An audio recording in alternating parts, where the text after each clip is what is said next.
Today, our fellow citizens, our way of life, our very freedom came under attack in a series of deliberate and deadly terrorist acts. The victims were in airplanes or in their offices.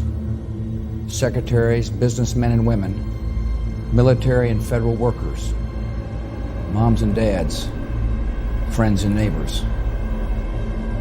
The pictures of airplanes flying into buildings, fires burning, huge structures collapsing, have filled us with disbelief, terrible sadness, and a quiet, unyielding anger.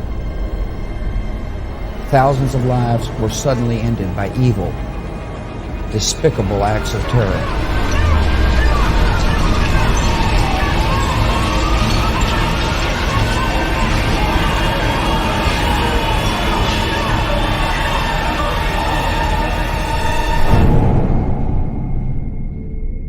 America was targeted for attack because we're the brightest beacon for freedom and opportunity in the world, and no one will keep that light from shining. Today, our nation saw evil, the very worst of human nature, and we responded with the best of America. These acts of mass murder were intended to frighten our nation into chaos and retreat, but they have failed. Our country is strong. A great people has been moved to defend a great nation. Terrorist attacks can shake the foundations of our biggest buildings, but they cannot touch the foundation of America. These acts shatter steel, but they cannot dent the steel of American resolve.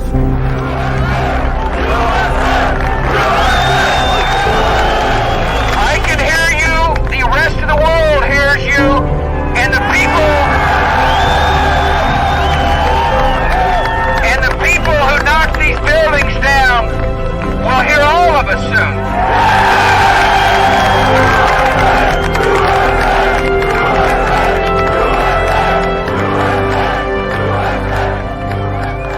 Even though I walk through the valley of the shadow of death, I fear no evil, for you are with me. This is a day when all Americans from every walk of life unite in our resolve for justice and peace. None of us will ever forget this day, yet we go forward to defend freedom and all that is good and just in our world.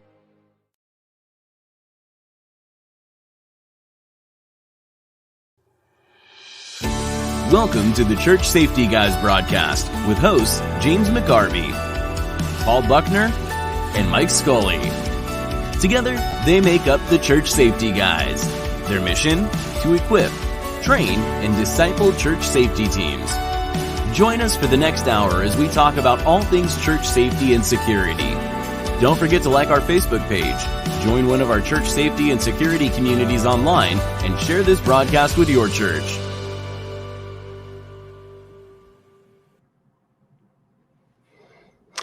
Well, good evening and welcome to the September 13th Sunday night evening broadcast of the Church Safety Guys. I am James, and I'm joined tonight only by my fellow co-host, Mike. Season 3, sir. Doing good. I can't believe we're here already at Season 3.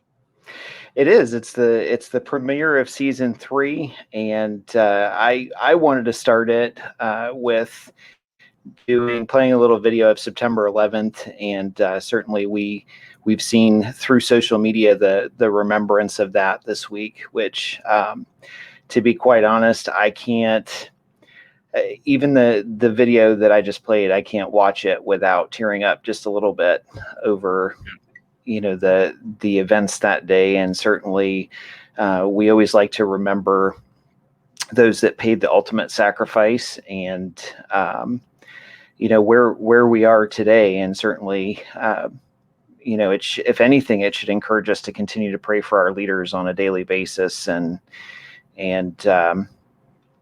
pray for, Paul did a video earlier today encouraging folks to pray and be in deep prayer over the next month because of, the elections and what's going on in our country right now. And we certainly do that. We certainly keep that situation and this situation in our prayers. And our mission here is to, if you're just joining us or this is the first time you've seen this broadcast, our mission is to equip, train, and disciple church safety and security teams. And if you're listening to this later on a YouTube broadcast, please click the subscribe and like button down on the right hand corner.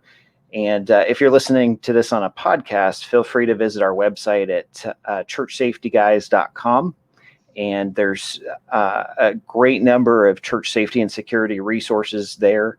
And in fact, we actually this week, if you haven't noticed it, if you haven't been to the site, we actually just did a completely new revamp of it. And I like it. I mean, I might be partial, but Jason and Mike and I all worked on it, and I think Jason did a lot of it and just did a phenomenal job. And we're still tweaking a few things here and there, but I like it. It's more open.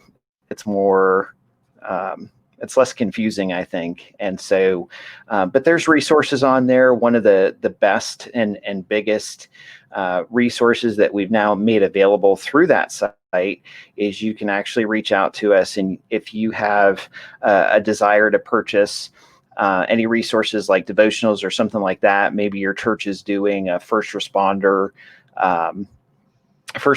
service, or you're doing outreach and you want to bless local law enforcement or fire or EMS, you can actually reach out to us through that website, and we can get you a discounted rate for bulk purchases and that sort of thing. So that's kind of my favorite piece.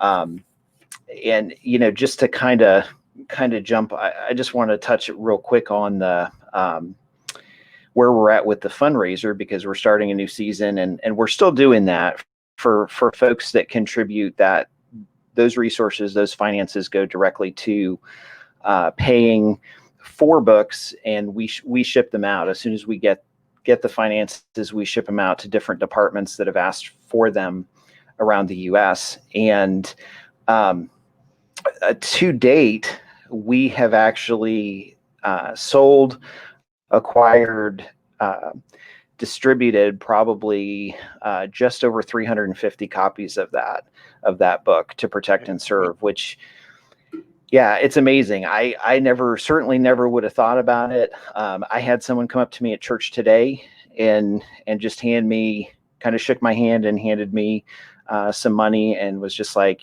put this towards giving somebody else a book and encouraging someone. And earlier this week, I had been talking to John Leo Riley, who has been a guest on our show, and he does the gentle response de-escalation training. And he had been, I think it was either Wednesday or Thursday, he had been doing a training, and he gave a copy to a woman officer, I believe he said it was. And that woman officer, he said when he gave her the copy, she started crying.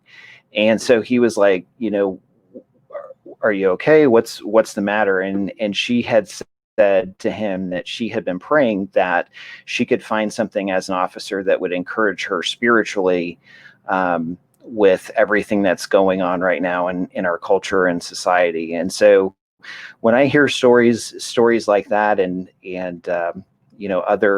other churches and law enforcement coming to me and saying, hey, thanks for that book, it means a lot, and it's been a blessing to me, that really humbles me. It really makes, it puts me in a place where, God blesses what we give to him, and what we do is we serve him. And to me, I just look at that as kind of a major blessing, because it wasn't an intent of mine. It wasn't like I sat down one day and I'm like, hey, I'm going to put together this book and do it for law enforcement. But the project just came together. And so it's been an amazing blessing to kind of see where things have gone with that along the way. So if you're interested, again, those resources, all of our books and whatnot are available on Amazon. All you have to do is type in Church Safety Guys on Amazon and search it, and it will pull up all of our resources.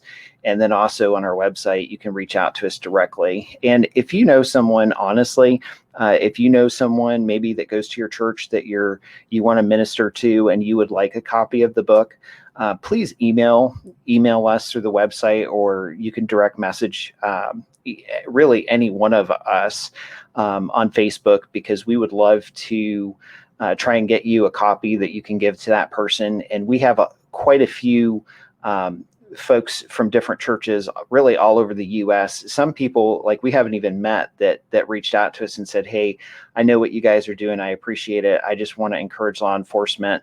So give a book to, whoever asks for it, and that sort of thing. So we like to put that out there and just say, if you would like a copy of that, please don't worry about the expense. Please reach out to us and we'll do the best we can to get you a copy so that you can give that individual to be an encouragement.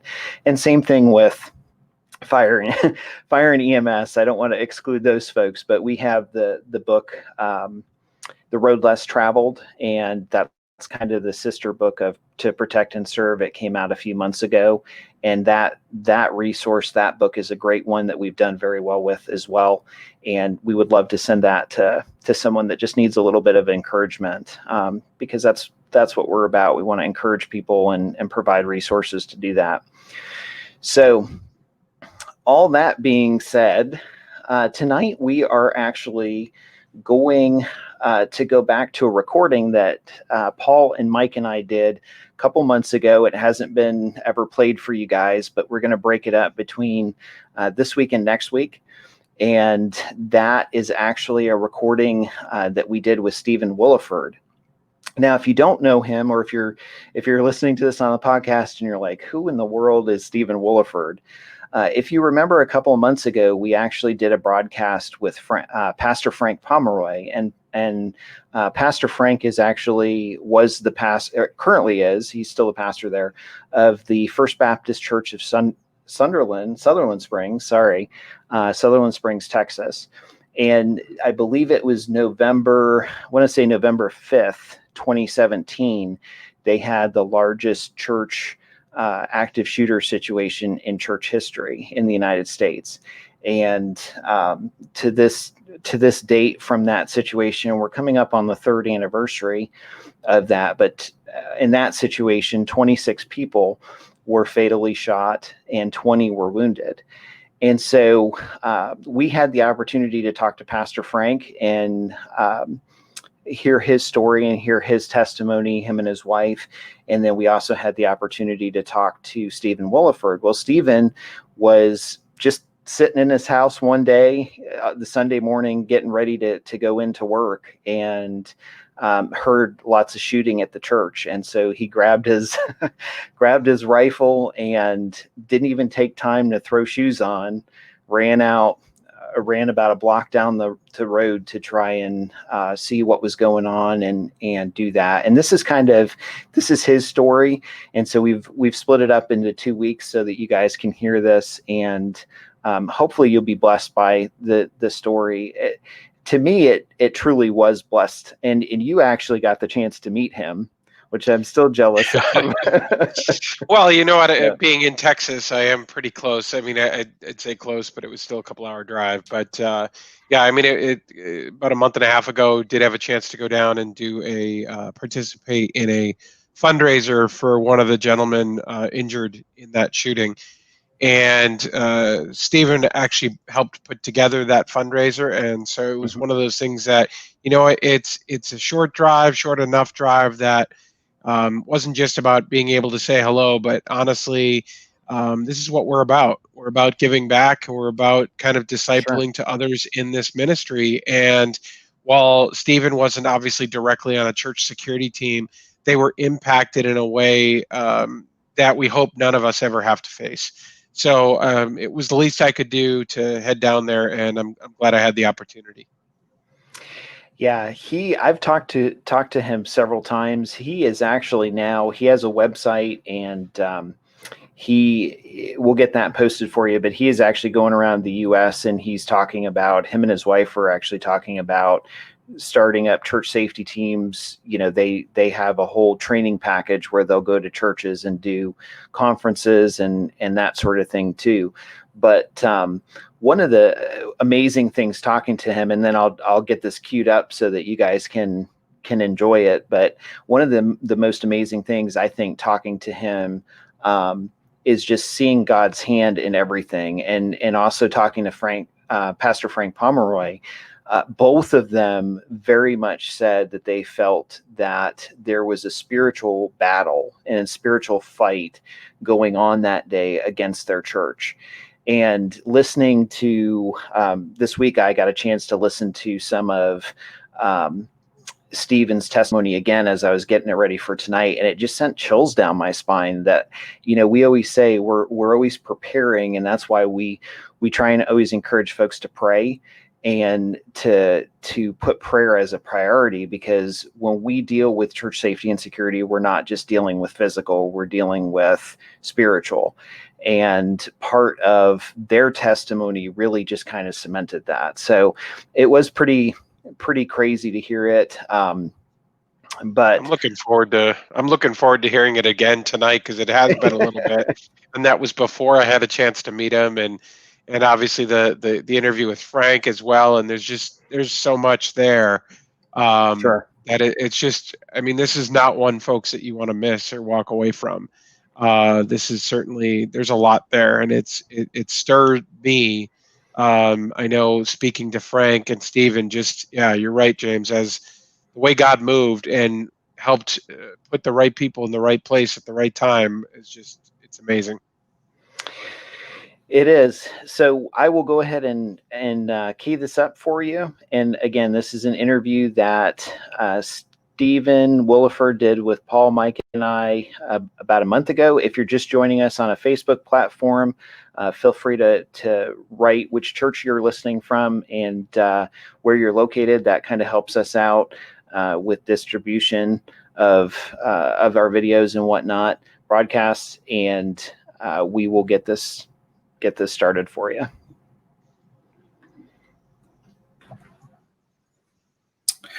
All right. Well, if you're just joining us, we're recording ahead of time, but we have the church safety guys here, and we have the awesome opportunity to talk to Mr. Stephen Willeford. He graciously allowed us to interview him and wanted to come on our show, or volunteered to come on the show. I don't. He hasn't ever listened to Paul or any of us banter, so I'm not really sure if he's gonna be happy staying on the show. But anyhow, thank you, Stephen, for taking the time to join us. It is greatly appreciated. So I guess tonight, just starting off, we talked a little bit before and a couple of days ago, but if you could maybe just run through one of the things. I mean, I think most of the people that watch this know a little bit about you, know who you are, and know of the story. But I was kind of thinking that you mentioned something to me the other day when we were talking, and that was that you felt God prepared you ahead of time to actually handle some of the things that you dealt with that day. And so I was just thinking, if you wanted to go through and kind of cover some of that, or start with your story, that would be great. So I'll just kind of turn it over to you. Well, years ago, I used to go to a big mega church, and they had shepherding groups. Most people know what a shepherding group is, but what a shepherding group is a smaller group within a big, huge church, so that nobody gets lost. And my wife and I had met at this church, and we got married, and so we were in the shepherding group, and we started because I've been a shooter all my life and enjoyed shooting and the sports and stuff and hunting. So our shepherding group was made up of a bunch of people that loved to do the same thing. and we kind of got together and we started shooting at a little local league competition. Mhm. And so what we would do is after church on Sunday, we'd all go out and eat for lunch. Then we would meet out at the range, and we got NRA certified so that we could start a youth club for our children Cool. and start teaching them to shoot. And so we would take, and the range had given us their secondary range to go and train the kids how to shoot. And they told us, y'all can shoot for free, but do you mind if we have other families that will go down there and we'll send their kids to you to train also? I was like, sure, this is it.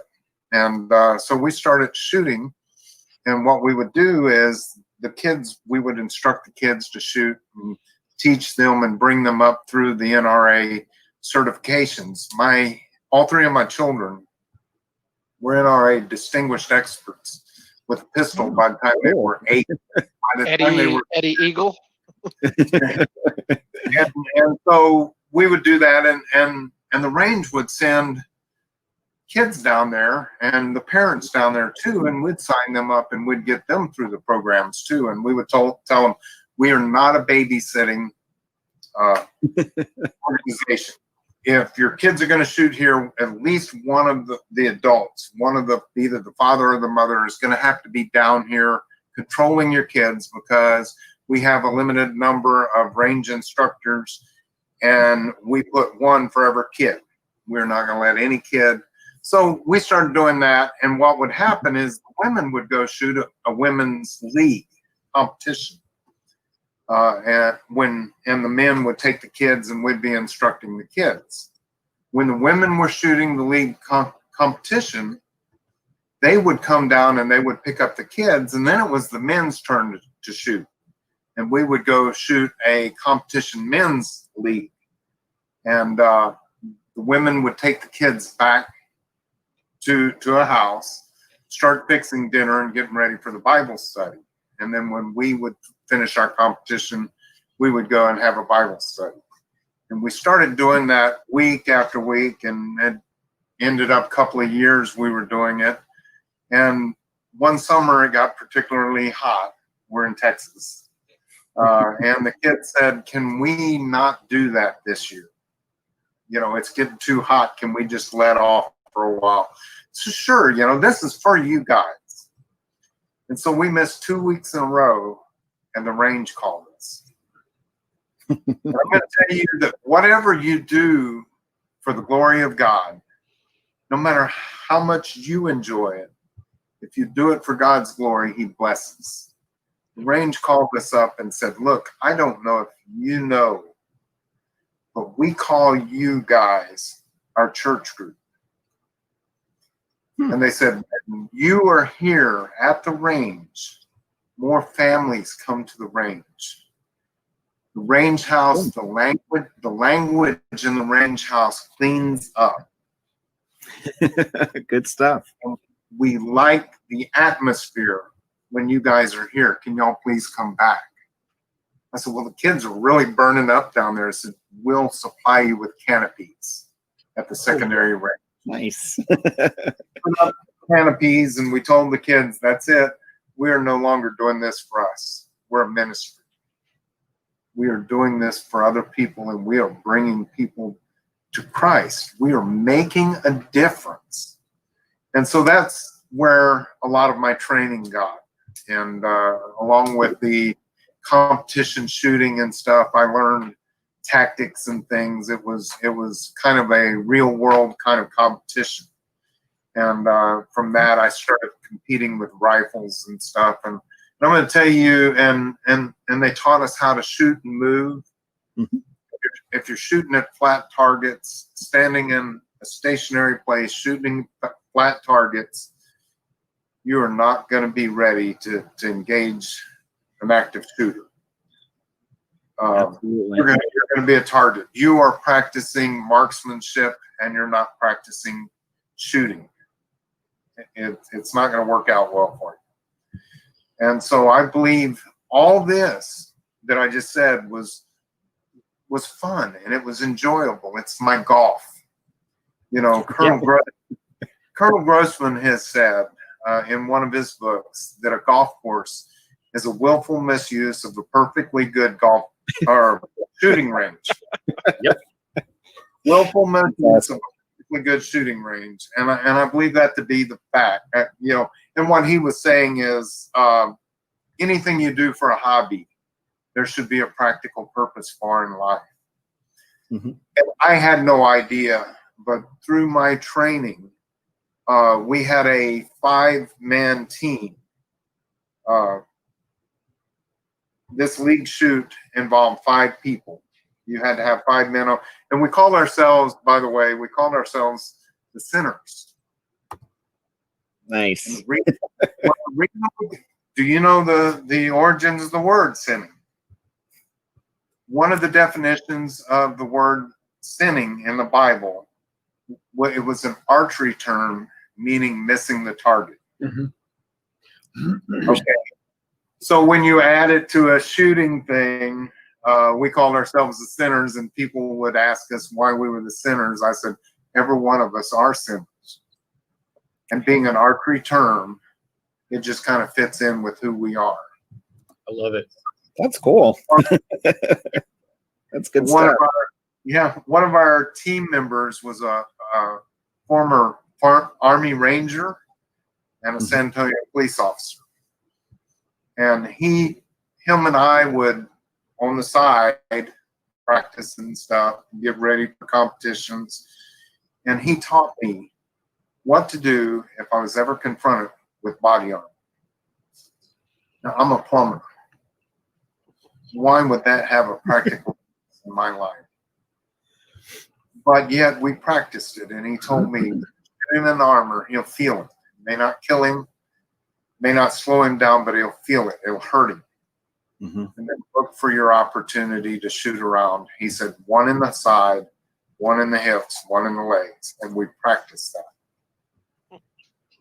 And wow. And looking at my life now, I see how God fashioned a tool for that very moment. Mm-hmm. Looking at what happened that day, the man came out in class 3 body armor. And my worst nightmare was realized. But I could hear the voice in my head saying, do what I sent you here to do. Don't worry about those bullets. He hit the truck in front of me. He shattered the windshield of the car behind me. And he hit the house behind me. And I put bullets on him. And it was like God chose me and fashioned me into a tool for that very moment. You know, when you go and you read the Bible about David and Goliath, people usually teach that story incorrectly. And this was brought up to me by a pastor. He said, look at David and Goliath. He said, go into it. He says, what happened here was no mistake. He said, look at David and Goliath. Everybody thinks David was some kind of small, young shepherd boy that was unprepared to face a giant with armor. But what did David say? David said, I've killed a lion, I've killed a bear. I'll bring you the Philistine's head on a platter. David was arrogant because he knew his training and he knew the God that he served. And Saul offered him his armor, said, let me give you my armor. David says, no, I don't want your armor. It's too big, it's too bulky. He couldn't move. Did you know that they have gone and they have studied third world countries where they still use slingshots to protect their flocks? And those shepherds, they call them slingers. And they can hit a running wolf running through their flock with a rock out of a slingshot. That's a good shot. That's a good shot with a rifle or pistol, whatever. That's a good shot. And they chronograph those rocks. Anybody want to guess how fast those rocks are coming out of the slingshots? 1,200 feet per second. 900 feet per second. Wow. Wow. 900 feet per second is the muzzle velocity of a 45 ACP. Yeah, absolutely. A higher weight. And plus, that rock is probably bigger Yes, than a sure. 45. I grew up on slingshots, and I can see how that's totally possible. I used to have one of those wrist rockets with the surgical rubber, and I probably would have been really good about winning bets, but I was raised better.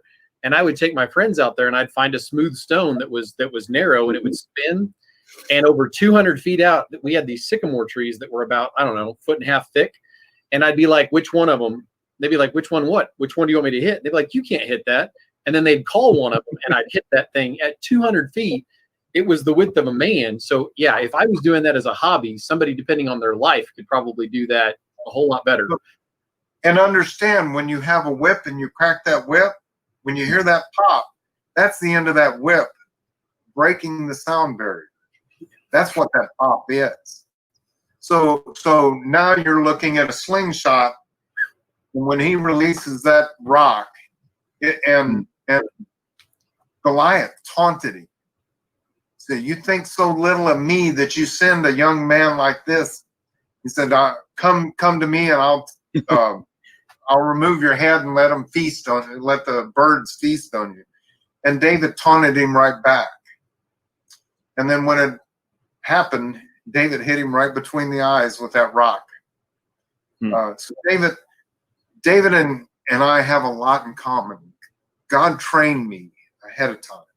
Amen. And he fashioned me into a tool for that very moment. Amen. And he pulled me out of the toolbox that morning and sent me across the road, and I heard his voice. I heard him call out to me. And at halfways across the street, I yelled out. Why would I have yelled out? I believe that was the Holy Spirit crying out and calling the demon that was in that man out. Because I don't believe any man could do the evil things that he was doing without a demon. Amen. I believe the Holy Spirit called out of me. And inside the church, he had just shot Chris Workman in the back. And he shot Chris's mother through the breast. And they heard me cry out. He was shooting people. And then when they went down, he would come over and finish them off at point blank range. And at that very moment, he was walking up to Chris and his mother. And Chris heard me cry out. And he heard me. And he turned and he came out of the church and he started shooting at me when he walked out of the church. There's no explanation why I would call out.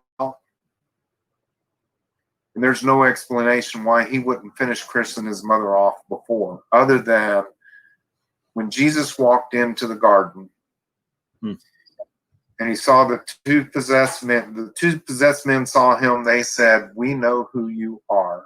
Have you come here to torment us before our time?" And we all know the story. Jesus drove out the demons. They went into the pigs and ran over the cliff and died.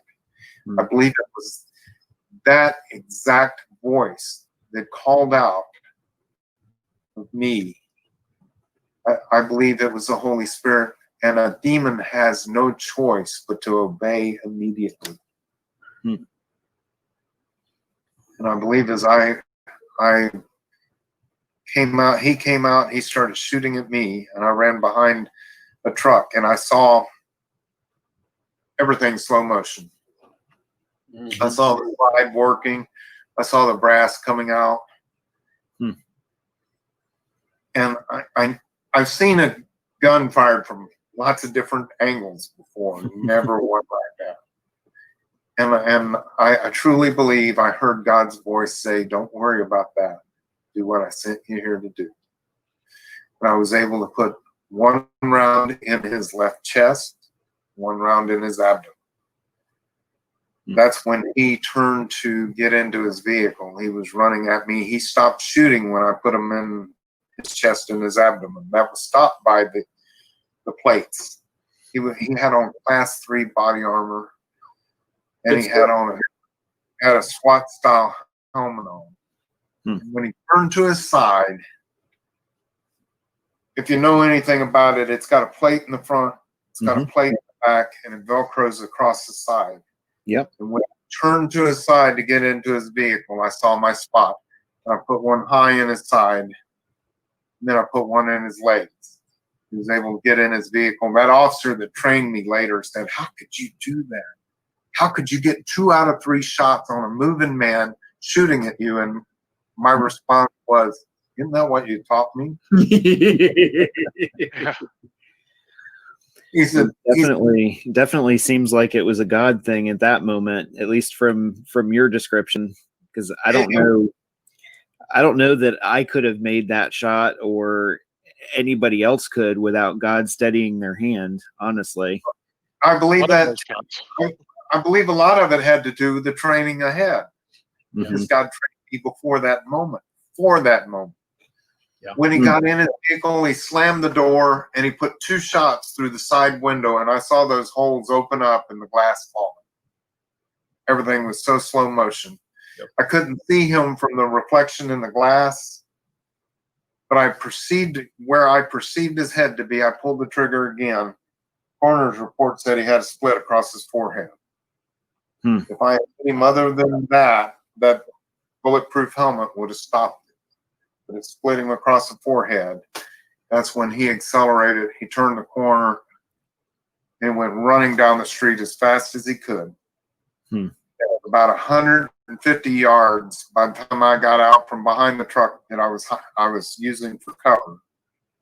I ran out in the middle of the street, and he was about 150 yards and accelerating as fast as he could. I put one more shot through the back window, shattered the back window. Police say that shot went through the driver's side seat and hit him just right in the left shoulder blade. Wow. And he continued to run. And I looked around me and thinking,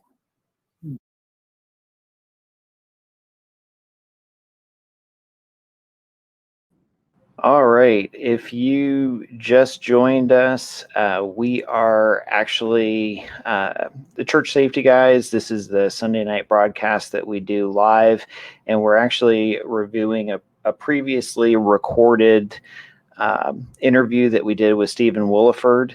And we are actually going to take a quick break, and then we will come back to the other half of this evening. So if you're listening on the podcast, stay with us. If you're watching this on YouTube, click the like and subscribe button down on the lower right-hand corner.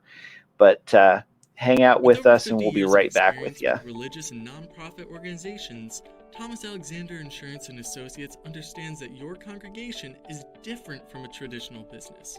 We're here to fulfill your needs, coming to you while creating a personal plan for your budget and size. From your local community to around the globe, we are advocates for you. Thomas Alexander Insurance and Associates, your partner in service.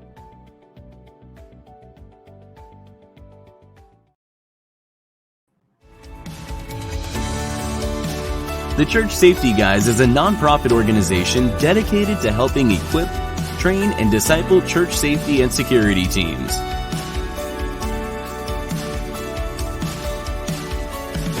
We are about all things church safety and security, which starts with a ministry mindset and a servant's heart.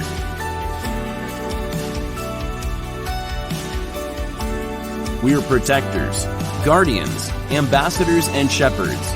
We help church and place of worship safety and security teams all over the United States through our broadcasts, online communities, conferences, trainings, resources, and products.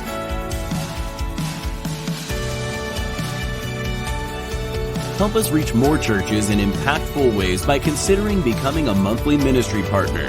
$2, $5, $20 a month will help us continue to provide these resources.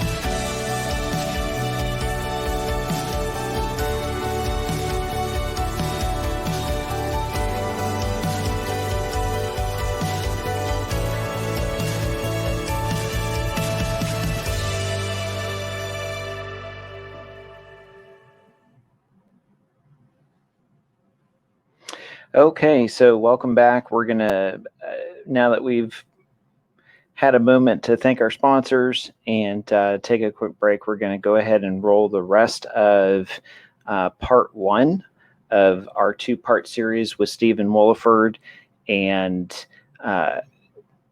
hopefully here a little bit. We kind of left it at a cliffhanger. I'm kind of like, okay, let's get it back. Let's get it back on here. So hang tight with us, and we'll actually start it right back up for you.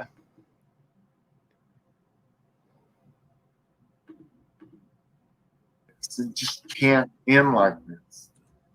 And I looked to the left, and there was a pickup truck at the stop sign. And I ran over and I tapped on the window. And now you got to see this scene in your head. This guy's just watched a shootout in front of him. Oh, my goodness. He's had enough together. He called 911 and he's talking on the phone and telling them that he's witnessing a shootout. And then all of a sudden, one guy goes running down the road in a car, and the other one, the barefooted one, which, by the way, I had no shoes on. And I got an AR-15. I run over and I tap on his truck, and I say, that guy just shot up the Baptist church, and we have to stop him.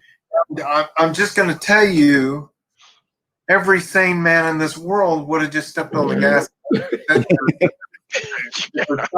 You know? But this is Texas.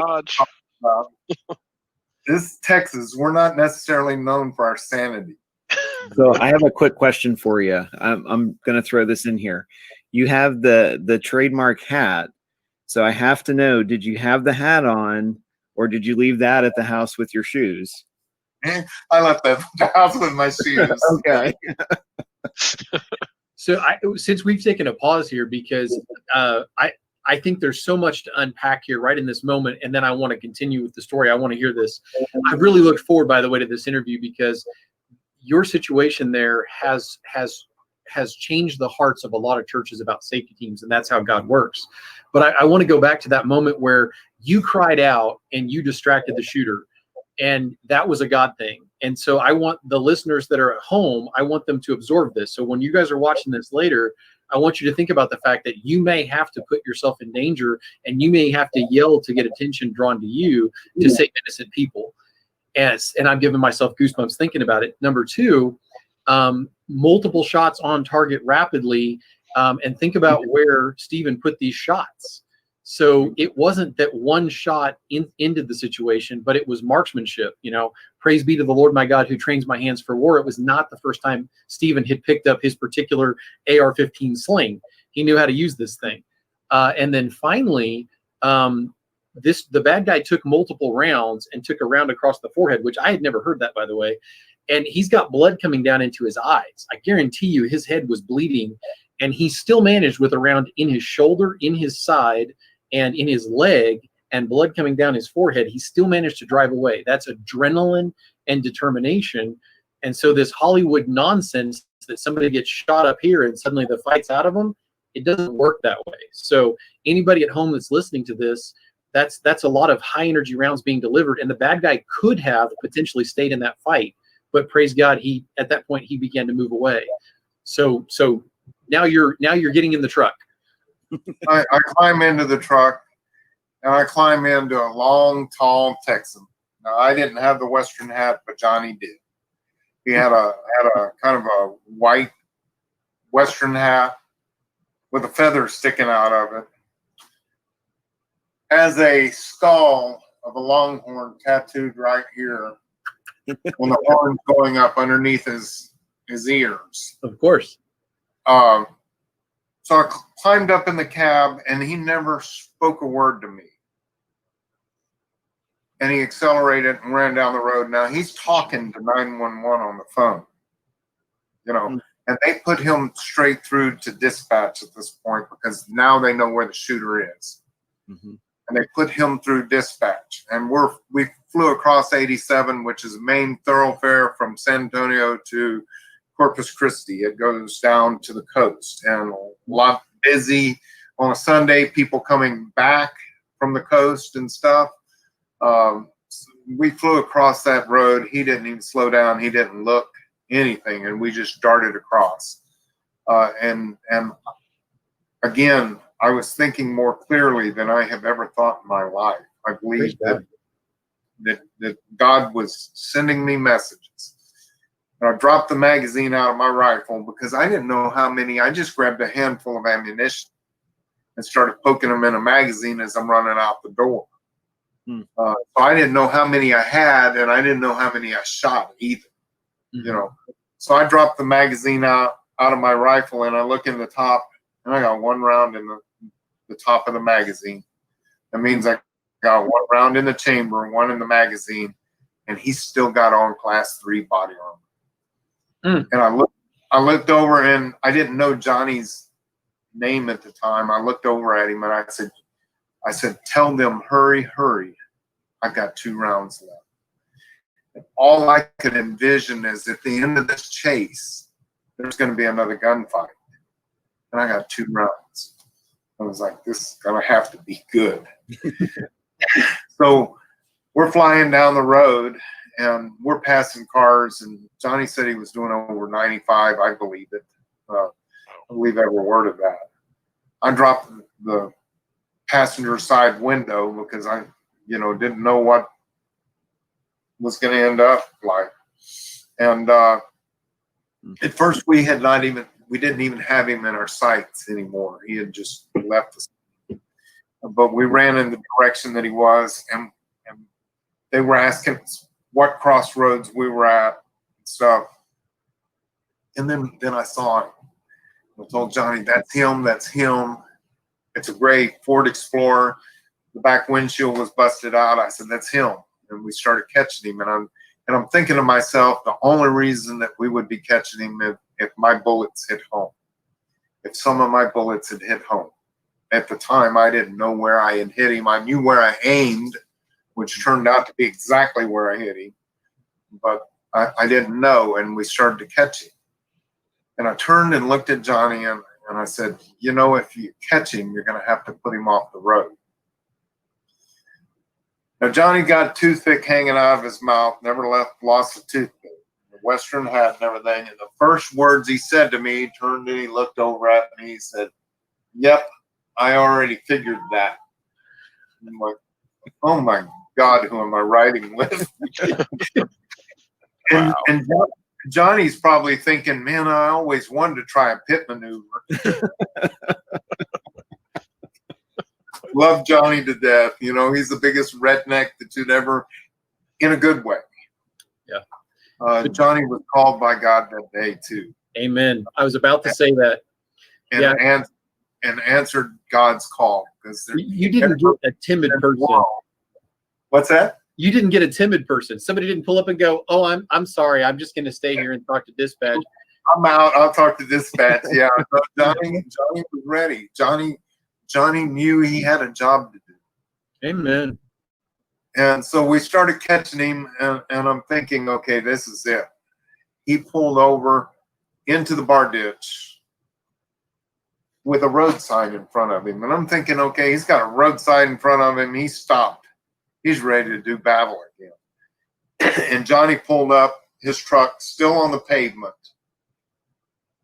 in front of Johnny's bumper, about at the back of the other guy's vehicle. And I don't use the other guy's name, by the way. Nope, we don't either. So he pulled up with front bumper about even with the guy's rear bumper. And I stuck the rifle out the side window, and I reached down with my left hand, and I opened the door and started pushing it open. And I was going to step down on the ground, use the door as a shield, and re-engage target. And before my foot hit the ground, he accelerated again. He hit the road sign, it flipped over the vehicle, and he went right back up onto the highway. And I barely got my foot in the truck, and the door shut before Johnny was on him again. And he went another 3/4 of a mile up the road, went partially around the curve, and at this point he swerved off this time to the left-hand side of the road, went through a fence and out at about 50 yards into a field. And stopped, and Johnny stopped on the road.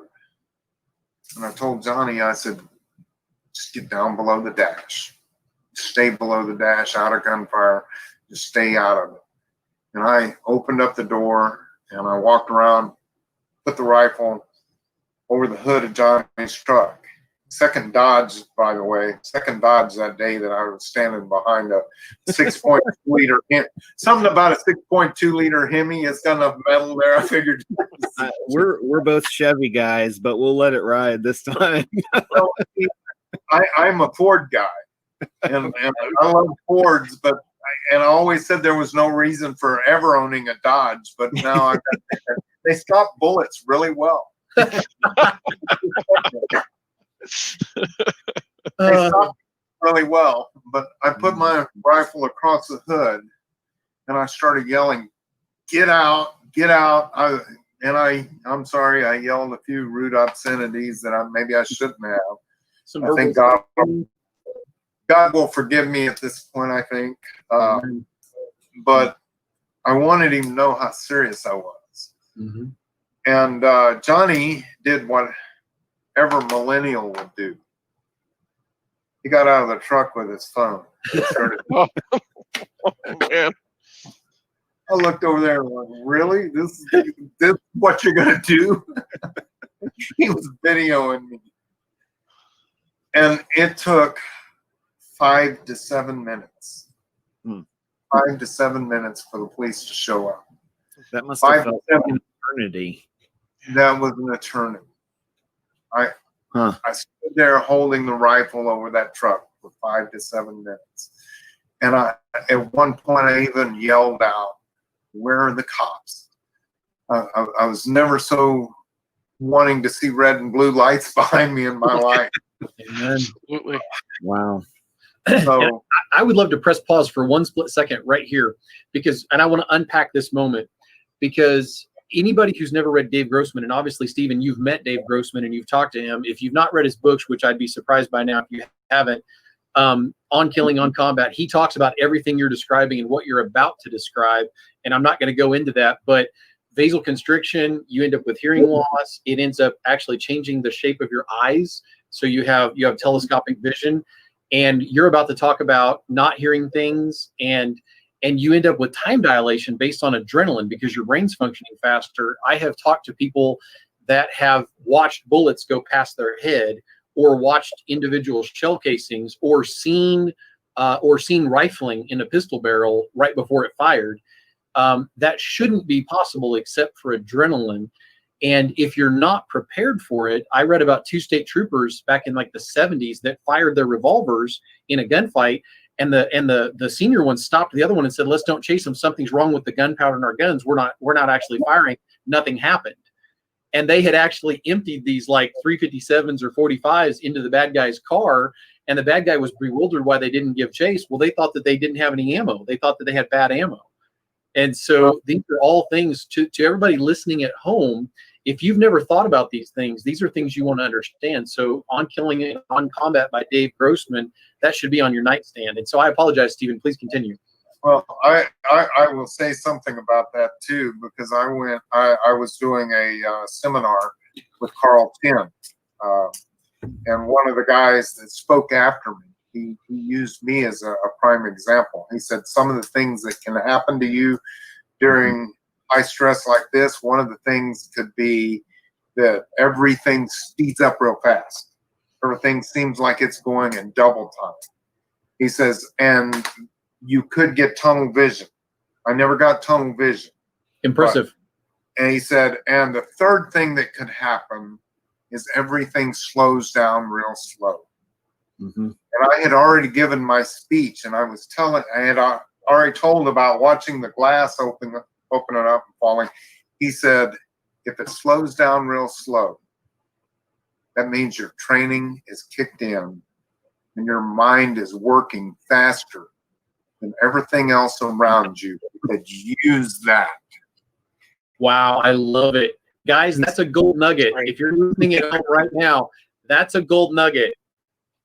He said, if everything's in slow motion, that means your mind is working overtime and so quickly. He said that you can think things through in an instant. Nothing slowed down, but your mind has speeded up. He said, use it. Amen. So going back to, got my rifle stuck over the hood, yelling, "Where are the police?" And 5 to 7 minutes. Like you said, it's an eternity. Mm-hmm. My community didn't have another 5 to 7 minutes in that church with the maniac. Yep. Right.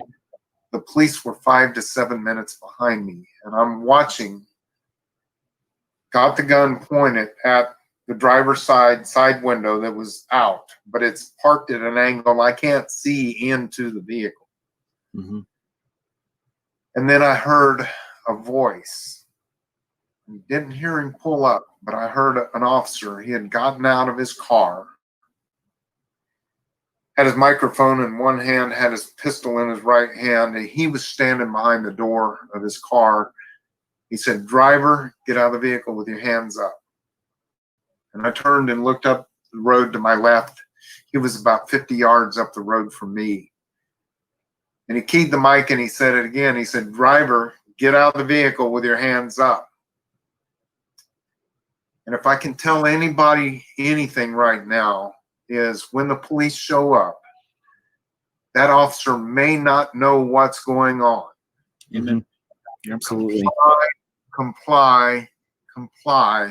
Make sure he doesn't make a mistake. So I laid the rifle on the hood of the truck and I put my hands up and started walking to the back of the truck. With my hands up, palms out. And he made eye contact with me and he keyed the mic again. He said, "Not you." Get back in that fight. I was like, okay. And so I scrambled back over and picked my rifle up and held it over the hood of the truck again. And it was another 5 to 7 minutes before other officers showed up. And when they showed up, they started getting out of their police cruisers and going to their trunks, and they were pulling out rifles. Mm-hmm. And at that point, I'm like, okay, I'm done. I don't care what they say. I've done my part. I'm done. I picked the rifle off of the hood and I put it on the toolbox to Johnny's truck behind his cab. And now I'm holding on to the side of Johnny's truck and trying to get my feet into the shade. Because November 5th, 2017, it was 90 degrees. And I was barefoot. And I'm trying to get my feet in the shade, and I waited another 30 to 45 minutes while they had set up a police line back where he was at 50 yards up the road. And I'm waiting there. And I finally say, I'm trying to figure out what they're trying to do. They wait for it to bleed out. Well, I'm okay with that, but I'd like to know what's going on, And so finally I decided, okay, I'm going to make a dash from here to and I started to run and they started yelling, "Stop, stop, stop. We'll bring up a cruiser." And they brought up a police cruiser and I was able to squat down beside it and run back to the police line with some sort of cover because they still didn't know what had happened with him. And so I got back to the police line and then I figured out what they were doing. They were waiting on a drone. Oh, okay. They brought in a drone and they flew it over and they looked into the vehicle. But while they were doing all that, I'm sitting on a guardrail. A police officer walks by. I said, "Hey, can I use your phone?" Or no, I said, "Can I call my wife?" He's like, "Yeah, sure. Call your wife." I said, "No, can I use your phone?" "What? You don't have a phone?" I said, "I don't have shoes." And I have to ask right here, were your feet bleeding? Because I'm a rank tenderfoot. I wear boots for a reason. So how banged up were your feet? They weren't banged up at all, but they were getting a little warm, and so I used his phone, and after I was done, I said, "My wife's right up there. I could see her by that time," because I had called her when this started, told her to stay where it was. But she was right there about 200 yards up the road. They had put up another roadblock up there. I said, can I go back there? I said, my feet are hot. He said, your feet are hot? I said, yeah, the pavement's hot. He opens up the back of his police car. He says, you can sit in my police car. I'm like, no, I'm good. Yeah. All right. So if you just happen to join us, you're listening to the Sunday night broadcast of the Church Safety Guys. You're with James and Mike, and at the moment we're actually playing a pre-recorded interview that we did with Stephen Willeford of the First Baptist Church, Sutherland Springs, Texas, active church shooter, which actually ended up being the worst church shooting in U.S. history on November 5th, 2017. And Stephen was gracious enough to spend, really, it ended up, I think, being about like an hour and a half, almost 2 hours that we talked with him that night. But we recorded it and we broke it up into 2 sessions. So next Sunday night, we're actually going to play the remainder of that. And real quick, before we wrap up and close for the evening, Mike, one of the things that I just wanted to point out at the beginning of tonight, I mentioned the spiritual warfare and the spiritual battle part of it. And even listening to him tonight, that still sends chills up my spine, because, you know, the fact that he went and he didn't remember, he knew the guy was inside. He didn't remember actually even calling out, but he called out, and the people inside were able to say that the guy stopped. So he saved their lives, because the gunman was distracted and walked out of the building. And again, I think that God always puts us in the right place at the right time for the right reason. But that's just amazing to me to think about that. And I mean, I know from the event series, I've been involved in different events and things like that where I don't remember because my adrenaline was running, and I've had people come up to me and say, well, you were really rude to me after the fact. And I'm like, I'm sorry. I don't remember being rude to you. I apologize. I was just so focused on what was going on at that time. But definitely a tragic event. Hopefully, if you're a pastor and you're listening to this broadcast or podcast, and your church doesn't have a church safety and security team, hopefully listening to some of our broadcasts and that sort of thing will encourage you to do that, to set one up in your church. And as always, the Church Safety Guys, we're a nonprofit organization, and we really spend our time and energy as a ministry just serving and being available to help you guys. So if you have questions about setting something like that up, please reach out to us. We'd love to talk to you. We're very much approachable and and reachable throughout the week.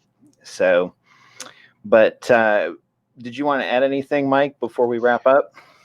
Well, I think something that caught me that I was thinking about this time is how Stephen talked about somewhat he almost aligns with our mission in the sense that he received all that training that kind of got him ready for this situation. He had the right equipment, both in his ability to be a steady shot, but to also have the hardware. But he had that software, that training. But now he also is going around and really is discipling by telling the story to folks like us and our audience and church safety teams all over the country. And it's just really interesting on how God used somebody who just happened to be there at the right place, right time, and spoke to him. And you called it out itself, how he spoke and called out that demon, really, if you will, the shooter, to come out of that church. And that moment, that pivot moment, was pivotal in the sense that that was the stop of the massacre in the building and what pulled him away from taking out more people. And so, as tragic as it was already, that moment changed the tide. But then it wasn't done. He didn't just call him out and put 2 shots on him. he then chased him down the road. I mean, Right. it's with a stranger and barefoot, and it's amazing the things that we heard through parts of the story tonight, and can't wait to the conclusion next week. Yeah, next week it is. I think next week, and Stephen ties it together really nicely. So if you heard this, and we'll play it again throughout the week, but you definitely want to hear next week again, and come back and join us next week, because the tie-in that Stephen does is, it's the Semper Disciplina, motto, right? Always training, always preparing, always. And he ties that in with prayer, and he also ties it in with his message to church safety and security teams, which is, don't get caught being mundane. Don't get caught, always being not ready. Be ready for anything, be prepared, but also realize that a quiet Sunday doesn't mean that it's a boring Sunday. A quiet Sunday is a blessing, but at the same time, don't be so unfocused in what's going on that you're not focused on, the doesn't look rights, or the oddities with the services, or folks coming in, or that sort of thing. So I love how he ties it in together. Hopefully one of these days I'll get down to Texas and I'll be able to meet him and maybe hang out with him at a conference or something like that. So come on down. For sure. Just don't do it in August. Don't come in August. It's a little bit too hot for the Northerners. I've kind of lost it already in my blood, so I'm pretty good already. Are you? But yeah, going from Massachusetts to Texas is a jump for anybody. it was. It's like I tell people I've throttled about 10 degrees. In other words, what was hot in the Northeast is now tolerable up to 10 degrees more down here. So it just is relative, I guess. And so while we break 100 here and didn't really ever do that in Massachusetts, it's kind of relative. Sure. For sure. But one last thing I want to say is I want to call attention to this fun thing that we have here, which I think some of the folks watching may have noticed, is our new kind of cartoon caricature of the three of us, and just kind of part of our season 3 here, but had a lot of fun working through some of those things, and part of our new identity and different pieces as part of season 3 with the website that James mentioned earlier. And you probably caught some of our intros and our outro and some of the tracks here tonight as part of the show. So we've been busy ramping up for season 3, and this is really just the beginning. We have next week, and just to kind of give you guys a couple weeks out, next week we're going to finish up with Stephen's interview. The week after that, we actually have a gal that does counseling with mental health, and actually first aid mental health. So she's going to come on and she's going to talk to us a little bit about suicide prevention, and just how the church can be involved, and how safety teams can be involved. So I'm really looking forward to that.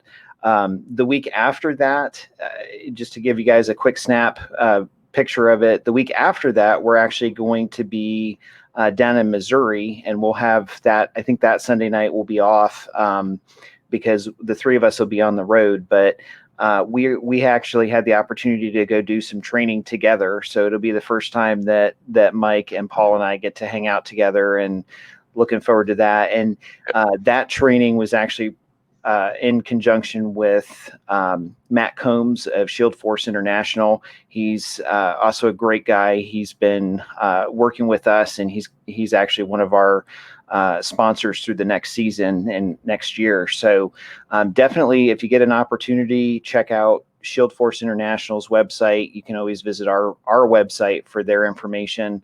And after that, we're going to go through a couple other topics. But if there's a particular topic that you guys would like us to talk about or cover, please, there's a survey out there right now. Please reach out to us and let us know. Monday, tomorrow from 3:30 to 4:30, real quick, we're going to actually I'm going to be in one of the rooms opened up in the main church safety and security group. And we're going to be talking a little bit about church safety and starting a team. And again, that's 3:30 to 4:30 p.m. Eastern Standard Time. We're going to try that and see how well it works. One of the reasons we wanted to set that up was so that pastors during the day would have an opportunity to come or ministry leaders and kind of network with us and ask us for best practices and that stuff. So if you're interested in joining us tomorrow, we're going to talk about how the top 3 questions that I get asked a lot. How do I get along with leadership, right? What do I need to do to carry a gun? And how much training do I really need? So those are the 3 topics, again, tomorrow in the main group. And again, thanks for hanging out with us tonight. And definitely check out our new website. Reach out to us if we can be of service and help you guys at all. And have a great week. So we'll see you next time. Take care. God bless. Good night, everybody. Thank you for joining the Church Safety Guys broadcast. We hope that you found it informative, and we appreciate your feedback. Looking for ways you can help us reach more churches? Share our broadcast with your teams. Consider becoming a monthly ministry partner. Like and share our page and join the discussion in our Facebook groups. Visit our website at churchsafetyguys.com for other great resources.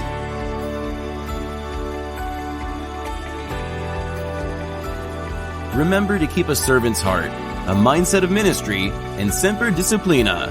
Always be training. Have a blessed week.